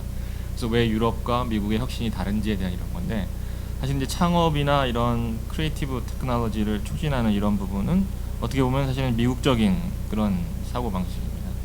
근데 유럽적인 사고 방식은 사실은 이제 전통적인 산업의 발전, 약간 기간 산업이라고 할 수 있는 뭐 이런 장기적인 혁신 역량의 축적이 필요한, 숙련과 노하우가 필요한, 그러니까 사실 혁신 특성이 두 가지가 다른데, 장기적인 숙련이 필요한 것은 자동차 같은 분야는 오랜된 숙련을 통해서 기술 역량이 축적이 됩니다. 이제 그런 거는 사실은 이제 독일 같은 시스템은 고등학교 때부터 기술고등학교를 가서 자기 분야를 전공을 선택하는데 미국은 대학원에 가서야 사실은 자기 전공을 선택하지 않습니까? 그러니까 일반 제너럴 에듀케이션을 통해서 많은 창의적인 아이디어를 가지고 하는 게 이제 미국적인 혁신 시스템의 특성인데 이제 그런 시스템하고 이제 개도국에서 바라는 어떠면은 뭐 섬유 산업이라든지 피혁 산업이라든지 굉장히 좀 어떤 숙련을 통해 가지고 하는 기술 산업 발전 부분의 특성하고는 좀 이게 다른 부분입니다. 그래서 이제 산업 발전, 혁신을 통한 산업 발전을 생각하는 이 부분들을 이제 태클하시려고 한다 그러면은 그런 특성들을 조금씩 고려하시면서 과연 우리가 이제 그런 창업들을 지원하는 이런 분야 플러스 그리고 이제 그 나라들이 상당히 저희가 이제 과학수 협력들을 해보면은 상당히 많이 요구하는 것들은 뭐 섬유 산업이라든지 피혁 산업이라든지 그 나라들이 가지고 있는 천연 자연을 활용한 1차 산업이나 아니면은 소재와 같은 뭐 시멘트라든지 전체 산업 발전의 기반이 되는 기간 산업에 대한 요청들이 많이 있습니다. 그런 데에 대한 기술 이전을. 근데 그런 부분들을 어떻게 이제 코이카에서 태클을 같이 할 것인가에 대한 고민들이 같이 가져가시면 참 좋을 것 같다는 생각들이 듭니다. 네, 그래서 이제 그런 이 산업 발전과 관한 그런 부분을 할 수 있고 마지막에 이제 가운데 있는 이제 과학수 역량 구축과 관련한 부분도 사실은 이제 그 아까 말씀드렸던 그 혁신 시스템 논의하고 맞물려 있는 사실은 그런 부분입니다. 그래서 어느 국가는 사실 남미나 이런 국가들 같은 경우는 이제 유럽의 이제 그런 대학 중심의 국가들의 영향을 받아서 대학 중심으로 산업 이제 그런 혁신 시스템이 발전한 나라들이고 사실 이제 독일식의 영향을 받은 이제 우리나라나 일본이나 이런 동남아시아 국가들은 사실 이제 연구소 체계로 많이 갔습니다. 출연 연구소, 정부가 주도하는 출연 연구소 체계로 많이 갔는데 거기에서 어떻게 하면은 그 산업 발전을 도울 수 있는 혁신 시스템 역량을 구축할 수 있느냐 하는 부분도 사실은 이제 좀 다른 접근들이 국가별로 좀 필요한 부분들이 있습니다. 그래서 혁신 시스템 국가별로 이제 갖고 있는 그런 혁신 시스템에 대한 조금 더 이제 깊이 있는 이해를 가지고 개별 국가들에 대해서 접근을 해야 된다 이렇게 좀 말씀드렸습니다. 왜냐하면 이제 대부분 식민지 영향으로 그 식민지가 가졌던 그 국가들이 가지고 있는 제도나 혁신 시스템 하에서 그게 만들어졌기 때문에 그런 부분들과 연계해서 얘기를 해야 된다 이렇게 생각이 됩니다. 그래서 베트남 같은 경우도 일본의 영향들을 받아서 우리나라도 마찬가지입니다만 이제 출연연 시스템들이 강하거든요. 그래서 그런 부분들을 같이 감안해야 되지 않을까 생각이 됩니다. 좀 그 마지막으로 좀 그 의견을 좀 드리고 싶었던 부분들은 사실 이제 그 국제기구와의 연계나 이제 다른 부처와의 연계 부분들에 대해서 좀 말씀을 드리고 싶은데요. 그 사실은 이제 그 17번 목표에 들어가 있는 17번에 이제 6번에 들어가 있는 노스 사우스 트라이앵귤러 이제 코퍼레이션이라는 이 부분은 사실 이제 UN OSSC라고 하는 오피스 오브 사우스 코퍼레이션 쪽에서 사실은 담당하고 있는 이제 그런 주제들입니다. 그리고 사실은 이제 17번, 8번도 전반적으로 이제 이번에 이제 아디스아바바나 이제 개발 정상회의에서도 느끼셨겠지만 개도국들이 테크놀로지 트랜스퍼, 테크놀로지 퍼실리테이션 메커니즘, 테크놀로지 뱅크 이런 거 같이 선진국들로부터 기술 이전을 어떻게 해주냐에 대해서 상당히 참 관심들이 높고 이제 그것들에 대한 이제 연합의 목소리를 많이 내고 있는 그런 상황입니다. 그래서 이제 저희들이 이제 만약에 그런 접근을 할 때에 양자로 이렇게 하는 부분들도 물론 있겠지만 사실 이제 국제기구 쪽에서 이미 하고 있는 UN OSS에서 하고 있는 이제 게이트웨이 사업이라는 게 있습니다. 그게 사실은 이제 기술 이전과 관련한 사업이거든요. 선진국으로부터 개도국으로 기술 이전에 주고 있는 사업인데 그런 사업들과 좀 연계해서 할 수 있는 부분들을 조금 많이 생각해 보시면 어떨까 하는 생각들이 듭니다. 사실 이제 그 사업은 미래부에서 하고 있는 UNDP 사업하고도 좀 연관이 돼 있는 그런 부분들인데 그 또 다른 측면은 이제 과학기술 쪽에서 이제 국제 협력들 하는 채널들이 이제 미래부에서는 이제 APEC이라든가 아세안이라든가 에스캅과 하는 이제 연결 체계들이 있습니다. 그리고 이제 거기는 개도국의 과학기술 담당 실국장들이 와서 사실은 협의체를 구성해서 매년마다 이제 그 외교 채널들을 통해서 같이 하고 있기 때문에 외교부에서 사실은 같이 팔로우업을 합니다. 근데 그 다자기구나 지역기구들과의 그 협의체에서 과학기술 쪽 이슈를 다루는 것들과 협력하는 이런 부분들에 대해서 조금 더 고민을 해주시면, 왜냐하면 사실 이제 거기서는 개도국들이 원하는 이슈들이 이렇게 나옵니다. 자기들이 이제 이런 부분들을 원한다. 이제 그런 이슈들이 사실 이제 한국에 이제 요청하는 부분들도 있는데, 한국의 이제 미래부 다작과는 사실은 그런 거를 마련할 재원이 있는 그런 게 아닙니다. 그러니까 실제 사업을 수행할 수 있는 건 아니거든요. 그냥 모니터링하고 어젠다 발굴을 같이 제안하고 뭐 이런 식이기 때문에 조금 이제 그런 국제기구들하고 어떻게 협력해서 할 수 있을지를, 지금 이제 저는 이제 주로 이제 에이펙하고 아세안 쪽에 하고 많이 다닙니다만, 에이펙 쪽 같은 면에서는 외교부에서도 에이펙 담당관이 자주 나옵니다. 그래서 거의 저희 하고 있는 거는 PPSTI라고 과학기술 플랫폼인데, 거기서 회의에서도 외교부에서도 같이 참여해서 하시기 때문에 아마 개발과하고 또 다르기 때문에 아마 또 그게 뭐 연계가 되실지 어떨지 모르겠습니다만, 어떤 다자 부분에서 이렇게 같이 하시는 부분도 좀 생각을 해보셨으면 좋겠다는 생각이 들었습니다. 마지막으로 딱 하나만 더 이렇게 아까 이제 좀 추가적으로 말씀드렸던 대로 테크놀로지 뱅크, 테크놀로지 퍼실리테이션 메커니즘, 테크놀로지 트랜스퍼에 대해서 계속이 상당히 많은 요구들이 있고, 그거를 사실 지금 제가 이제 그 UN OSCE 회의에 갔을 때에 들었던 내용으로는 상당히 중국이 그거를 주도를 해가지고 그 어젠다를 끌고 가고 있습니다. 근데 사실 이제 중국하고 이제 브라질이 이제 거기서 옆에서 돕고 있는데, 사실은 그 우리나라가 기술적으로는 훨씬 뛰어나기 때문에 사실은 이제 이 기술 이전의 부분에 대해서 여기는 이제 아까 이제 인테그레이팅만 생각을 하셨는데, 그 기술 이전 부분을 따로 떼는 어떤 메커니즘들을 만들어가는 부분들에 대해서 혹시 좀 생각해 보실 수 있으면 중장기적으로 개도국들이 상당히 좀 많은 관심을 가질 수 있는 그런 분야라고 생각하게 됩니다. 그러니까 개별 분야에서 기술 이전을 포함하는 뭐 그런 전략도 좋지만, 전체적으로 그걸 하나의 어떤 게이트웨이나 플랫폼 같이 기술 이전들을 전략적으로 추진할 수 있는 그런 플랫폼들을 하나 만들어 가셔도 참 좋지 않을까 생각 들죠. 여기까지 하겠습니다. 네. 아무튼 참 너무 참 훌륭하신 것 같습니다. 뒤에 이제 레슨 같은 경우에 있어서도 사실 이제 프라이빗 섹터를 꼭 해야 된다라는 것하고, 이게 산업 발전하고 혁신 역량이 꼭 같이 가야 된다는 부분, 그리고 이제 이게 그 산업 발전이 반드시 또 인클루시브 디벨롭먼트하고 일치하는 건 아니거든요. 그래서 인클루시브 디벨롭먼트를 따로 가져가야 된다, 이런 부분들은 상당히 좋은 인사이트시라고 생각이 듭니다. 네. 고맙습니다. 예, 감사합니다. 플로어 질문 들어가기 전에 제가 우리 황인철 부장님하고 이우성 박사님 두 분의 그 제언과 피드백에 대해서 잠깐 요약해 드리고 바로 플로어의 질문을 받도록 하겠습니다. 먼저 우리 황인철 부장님께서 주신 그 에너지 분야 전략에 대해서 제언은 첫 번째 선택과 집중을 하자. 첫 번째로 에너지 접근성에 관해서는 최빈국, 특히 농촌 지역을 대상으로 해야 되지 않느냐.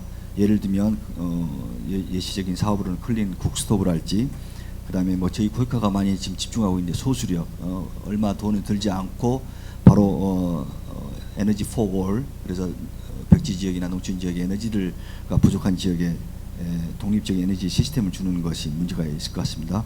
두 번째는 신재생 에너지 같은 경우는 당연히 도서국과 내력국에 에너지 자립섬을 해주는 그런 시스템으로 하자고 이렇게 말씀하셨습니다. 코이카는 뭐 이에 대한 경험이 있습니다. 갈라파고스에서 저희들이 그 환경 생태 유엔이 뭐죠? 유네스코에서 정한 그 세계 문화유산이기 때문에 환경 생태 유산이기 때문에 저희들이 그게 태양광을 해서 경험이 있고요.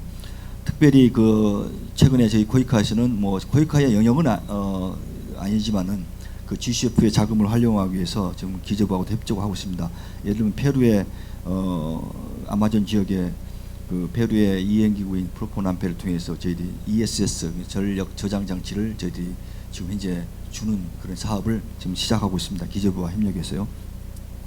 그래서 신재생 에너지는 이런 도서국이나 내륙 아마존 이런 벽지 오지 지역에 환경도 보호하고 에너지도 주는 그런 사업이 되는 것 같습니다.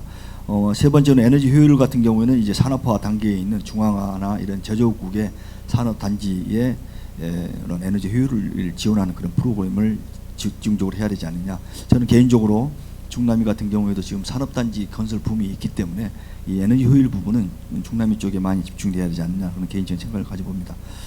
그다음에 그 두 번째 강조하신 게 이제 사업의 지속성을 위해서 신재생 에너지를 공급해놓고 여러 가지 권역별로 AS를 구축함으로써 지속성을 확보해 나가야 된다는 것을 강조하셨고, 특히 그 TOT, 그 트레인 더 트레이너를 할 수 있는 TOT를 강조를 하셨습니다. 마지막으로 타 사업 분야, 중점 분야와의 연계성을 굉장히 강조하셨는데, 지금 그 SDG 목표 이후에는 저희들 모든 분야가 단일 분야로만 사업을 할 수가 없고요. 모든 게 일개 사업이 그 멀티 섹터럴하게 가고 있습니다. 그 사업 내에 농업과 에너지와 환경과 과학과 이런 모든 것이 함께 어우러져 있는 것으로 저희들이 사업을 구성하고 있기 때문에 당연한 말씀이라고 제가 생각합니다.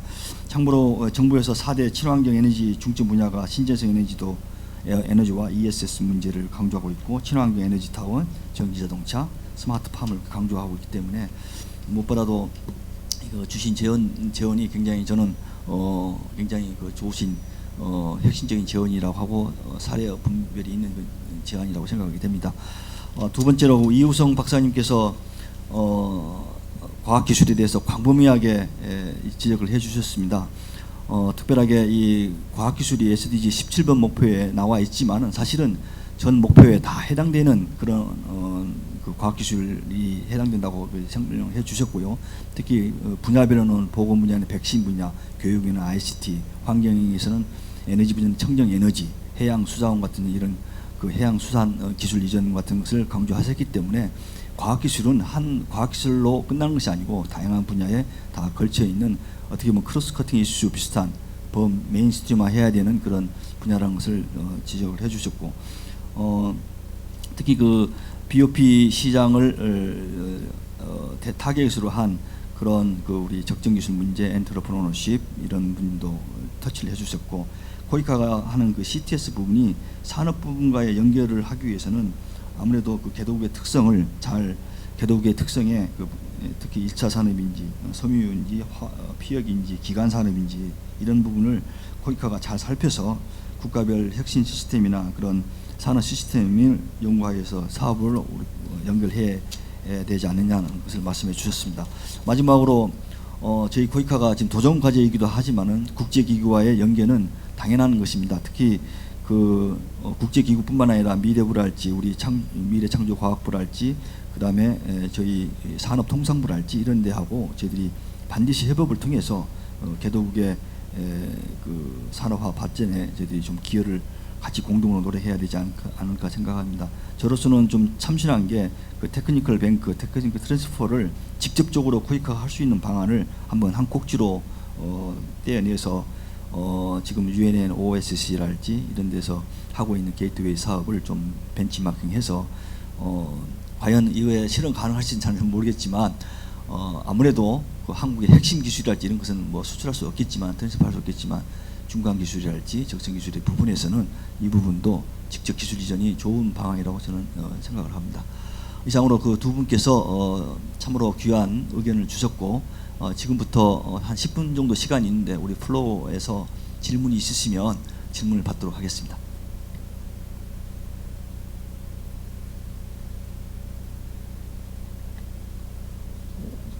예. 네, 안녕하세요. 월드비전 국제사업본부 인턴 전우경입니다. 저는 기경석 전문가님께 질문이 있는데요. 그 프레젠테이션 슬라이드에서 네 번째 슬라이드에 SDG 목표 체계 분석에 보면 7.1, 7.2, 7.3 그리고 7.A, 7.B를 대등한 위치에서 목표로 분류해서 논하고 계십니다. 제가 알기로는 7.1, 7.2, 7.3은 세부 목표고 7.A와 7.B는 Means of Implementation이라고 알고 있는데 어제 발제하셨던 김용빈 개발 마케팅 연구소장님께서도 지적하셨던 부분은 성과 관리를 위해서 목적들 간 층위를 바로 설정하고 목표 간 인과관계를 바로 설정하고 지표를 현실화하는 것이 중요하다고 말씀을 하셨고, 저도 코이카 ODA 사업 부분을 지원을 하면서 올해 코이카가 특히 성과 관리에 굉장히 중점을 두고 있다고 많이 느꼈는데, 왜 민스 오브 임플레멘테이션과 세부 목표를 대등한 위치에서 논하고 계시는지, 이것을 중요하게 목표 체계로 이렇게 분류를 하셨는지 특별한 이유가 있다면 구체적으로 듣고 싶습니다. 네, 우선 좋은 의견 감사드리고요. 제가 발표하는데 어찌 보면 제한된 시간으로 정확하게 좀 설명을 못 드린 부분이 있을 수도 있을 것 같아요. 그 목표 체계를 대등한 위치로 놓은 건 아니고, 그 전 슬라이드를 보면은 그 세부 목표가 다 나와 있지 않습니까? 목표 체계는 당연히 그대로 가져가는데, 제가 이제 이쪽에서 강조를 하고 싶었던 부분은, 제가 따로 이제 분류를 새롭게 분류를 하게 된 그 이유는, 이 각각의 항목들이 다른 그 SDG 목표와 굉장히 개연성이 높고 연계성이 굉장히 높다라는 것을 강조하기 위해서 그렇게 목표 체계를 다시 한번 분류를 해봤던 거고요. 이게 이제 실질적인 그런 목표 체계는 사실은 아닙니다. 그래서 뭐 첫 번째는 에너지 국제적으로 좀 이슈화되고 있는 불평등과 굉장히 큰 밀접한 관련이 있고, 그 두 번째 나눈 거는 보건 쪽과 직접적인 연관이 있다라는 그런 식의 좀 이제 분류 체계로 이해를 해주시면 좋을 것 같고요. 그 이외에 이제 또 다른 의도로 이렇게 목표 체계를 분류한 건 아닙니다. 답변이 되시는지 모르겠네요. 다음 질문 받겠습니다. 뭐 자유롭게 해주시기 바랍니다. 예, 선생님. 우선 저기 소속하고 네. 어디 소속인지. 저는 개인 기업을 운영하고 있는 강준남입니다. 저는 저 업무 분야는 지질 광물 자원 그쪽에서 지금 일을 수행하고 있는데요. 간단하게 말씀드리겠습니다. 에너지 분야라고만 이렇게 딱 꼬집어서 말씀을 드렸는데, 혹시 이 코이카에서는 광물 자원에 대한 이런 분야는 아직 검토해 본 적은 없는지요? 그렇게 좀 말씀드리고 싶습니다. 또 이곳에 또 같이 포함시킬 수는 앞으로 차후 방향성은 없는지. 예. 네, 우리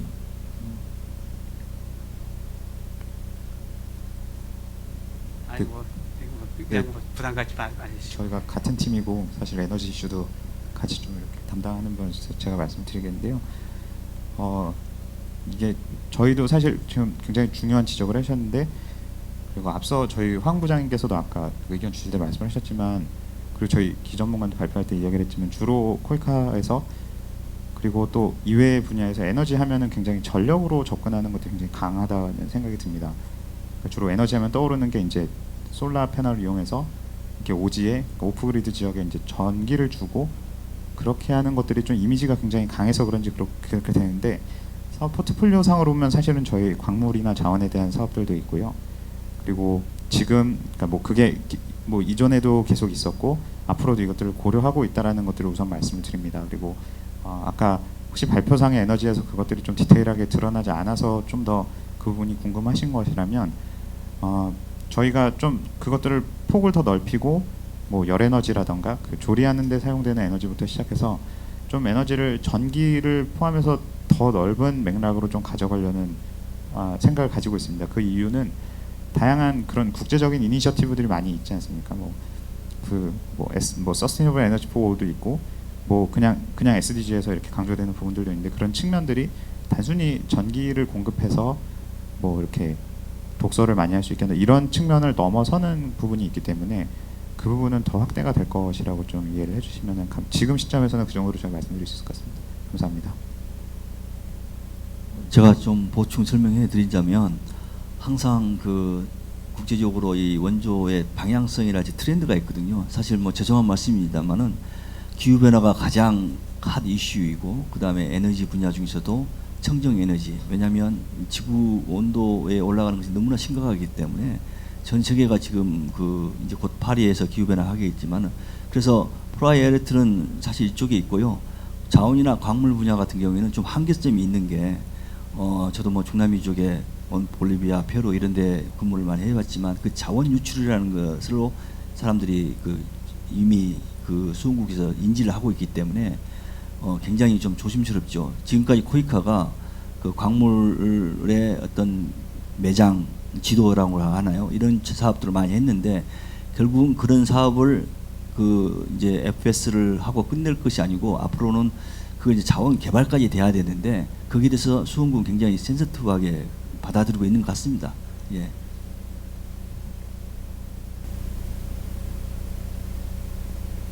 저는 그 NGO 단체 덜램프 서단법인 덜램프의 대표 이영철입니다.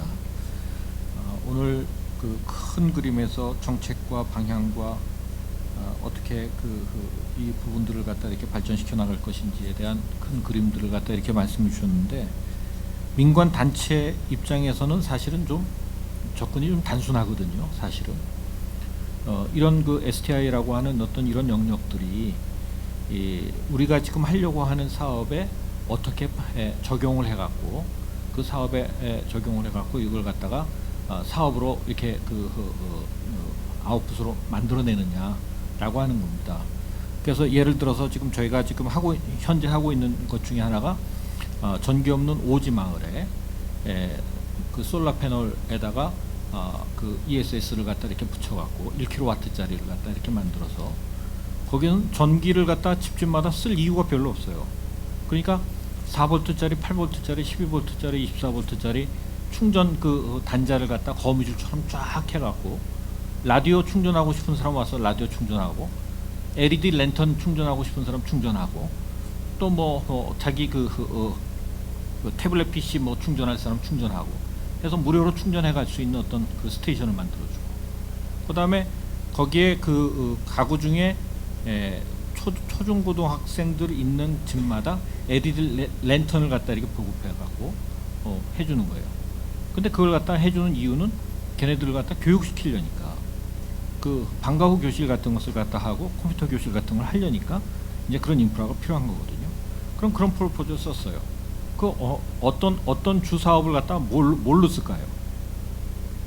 그래서 제가 생각할 때는 이런 STI 같은 그런 부서에서 지금 하고자 하는 어떤 그런 부분들이 민관 그 다양한 영역 속에 이렇게 되어졌을 때 이걸 갖다 어떻게 효율적으로 궤도를 하고 그리고 민관단체에는 이런 것이 이렇게 사용되어졌을 때는 민관단체는 이렇게 접근해서 이거는 이렇게 우리 부서에서는 이렇게 컨트리뷰션 할 수 있다 라고 하는 어떤 그런 부분에 대한 구체적인 디렉션 같은 것이 좀 필요하지 않을까. 왜냐하면 지금 저희가 지금 하고 있는 그 부분에 대해서는 인프라라고 하는 어떤 그런 면에서 보면 그 STI에 해당하는 어떤 그런 사업이기도 하고요. 또 교육이라고 하는 면으로 가면 교육이 저건데 하나는 그 하드웨어 쪽이 하나는 소프트웨어 쪽이거든요. 그래서 이런 부분에 대해서는 지금 어떻게 생각하고 계시는지. 이상급 CTS를 주로 설명해 주시면 될 것 같습니다. 네, 우선 중요한 지적을 잘 해주셨다라는 생각이 들어 감사드리고요. 저희 코이카 귀담아서 듣고 그런 뭐 단순히 소통이라는 것이 그냥 이렇게 의견을 잘 교환하는 것들뿐만이 아니라 실제로 우리가 해나가는 일에 있어서 뭔가 실제적인 협력이 일어나야 되는 그런 측면에서의 소통이 필요하다는 것에 저 깊이 공감하고 책임감을 느끼는 바가 있습니다. 에너지 분야랑 과학기술 분야에 대한 것들은 저희가 새롭게 지금 전략을 수립하는 단계에 있습니다. 상대적으로는 지금까지는 그 분야가 막 다른 어떤 보건이라던가 교육에 비해서는 전략의 발전되는 속도가 더뎠고 과거에 비해서 그렇게까지 강조되지 않던 영역이었기 때문에 그런데 한 가지 드리고 싶은 말씀은 이것들이 전략이 추진이 되는 과정, 전략이 수립되는 과정에서 저희들만의 생각으로 만들어지지 않을 것이고 지금 말씀하신 선생님처럼 이렇게 좋은 말씀 주시는 분들과 함께 이것들을 만들어 나갈 것이고 결국은 그 전략들을 저희가 나중에 민간 협력 사업을 추진하는 과정에서 저희가 그것들을 공개하고 그것들을 보시고 참고해서 사업을 만들 수 있도록 저희가 추진을 할 것입니다. 한 가지 동시에 한 가지 좀 고려해 주셨으면 하는 것은 저희가 어떻게 보면은 그 사업을 직접 추진하는 사람들은 아니거든요. 그러니까 저희가 전략이 나왔다 그래서 코이카가 진행하던 사업의 형태를 그 순간에 일시적으로 바꿀 수는 없습니다. 앞서 제가 설명드렸던 그래서 그 CTS 프로그램이라는 것도 그러니까 저희가 기술을 개발하는 어떤 하나의 새로운 모달리티를 만들어냈던 이유가 사실은 거기에 있습니다. 그러니까 저희가 뭐 계속해서 방향은 나오는데 기존에 저희도 어쨌든 기관 차원에서 저희의 기관에 설립된 목표가 있고 저희가 또 감사를 받는 그런 또 절차가 있지 않겠습니까? 기존에 이렇게 설립되어 있는 이런 절차상에서 저희가 사실 이것들을 막 파격적으로 바꾸기는 쉽지는 않습니다. 큰 흐름에서 이렇게 가고 있는데 그러나 중요하다고 생각돼서 이제 CTS라는 걸 하나를 만든 것이 있고요. 방금 말씀드린 대로 그런 또 이렇게 NGO와 저희가 협력하는 부서들이 따로 있지 않습니까? 민간 협력 부서가 있는데 거기랑 사업을 하는 절차상에서 필요한 리소스들은 저희가 계속해서 개발을 해서 드리는 것이 저희 팀의 임무고 역할이라고 생각이 됩니다. 그래서 뭐 지적하신 그 부분이 지금까지 저희가 충분하지 못했다라는 것들을 저희도 좀 인정을 하고 있고 계속해서 개발을 해서 드릴 수 있도록 하겠습니다. 제가 말씀드리고 싶은 것은 바로 그거죠. 그러니까 CTS처럼 대상 영역이 분명하지 않습니까? 그럼 민간단체도 그 대상의 영역 속에 하나거든요. 그러면 어떤 그런 부분에 대해서 정책적인 분명한 대답들이 정리돼서 이렇게 반영이 돼야 되지 않겠냐라고 하는 그런 생각입니다. 우리 기경석 전문관이 또 한 1분간 정도. 네, 그냥 간단하게 조금 CTS 관련해 가지고 설명을 드리고 싶은데 그 대표님께서 설명해 주신 게 어찌 보면 CTS의 또 그 프로그램 안에 들어갈 수 있을 것 같다는 좀 생각도 들어가지고 어찌 보면 발전 기술이잖아요. 어떻게 전기를 이제 보급해 주는 그런 기술이 있고 그걸 교육 목적으로 어떻게 활용할 수 있는 그 연계가 되어 있는데 저희 CTS의 근본적인 그 목표는 이미 상용화된 기술을 개도국 경제사회 발전에 기여할 수 있게끔 그렇게 활용할 수 있는 그런 기술이 있으면 그런 기술이 개도국에서 보급 확산될 수 있게끔 지원해주는 그런 프로그램입니다. 그러니까 이미 민간에게 다 공개가 되어 있고요. 이제 매년 올해 이제 처음 저희가 이 프로그램을 런칭을 하고 시작을 했는데 이미 10개 이제 그 협력 업체가 선정이 되었습니다. 그래서 개도국에 진출할 수 있는 그 밑 바탕은 이미 조성이 되어 있고요. 모두 다 이제 민간에서 참여한 업체들이고 개도국 경제 사회 발전에 기여할 수 있는 어떤 혁신 기술을 보유한 기술들로 그렇게 선정이 되어 있습니다. 뚜렷한 이제 목표와 기술을 보유하고 있다면 충분히 이 프로그램 안에 지원을 하실 수 있을 것 같다는 생각이 듭니다. 사실은 그 프로그램을 보고 우리는 대상이 아니구나라고 하는 생각이 들어갖고 거기에 그 설명에도 사실 못 갔거든요. 사실. 그러니까 그 포스터나 그 사업 설명한 어떤 그 내용만 보고는 우리 민간단체에서는 거기에 해당하는 것이 아니겠구나라고 하는 생각이 굉장히 분명하게 이렇게 들더라고요. 아닙니다. 네. 저 절대 1분만 절대 아니고요. 이건 저희들이 아직 론칭을 한 지 얼마 된 한 첫 사업이 어떻게 보면 혁신적인 사업 형태이기 때문에 잘 소개가 안 되어 있습니다. 저희들이 그 점은 저도 보완해서 내년도에 2차 이 CTS 후보 업체들을 모집할 때는 저희들이 KCOC랄지 코이카 민간협력팀에 모든 자료를 다 넘겨서 민간 우리 부분에서 많이 참여할 수 있도록 하겠습니다. 한 가지만 더 실무적인 또 그런 부분을 갖다 조금 더 얘기해도 허락해 주시면 감사합니다. 시간이 좀 정해져 있어서 나머지 부분은 저희들이 세션 끝나고 개인적으로 이렇게 물어보시면 좀 좋을 것 같습니다. 자, 이제 마지막 혹시 아쉬운 질문 있으면 있습니다. 예. 네, 안녕하세요. 저는 현재 부산에서 토목공학 전공하고 있고 국제학 복수 전공하고 있는 하지연이라고 합니다.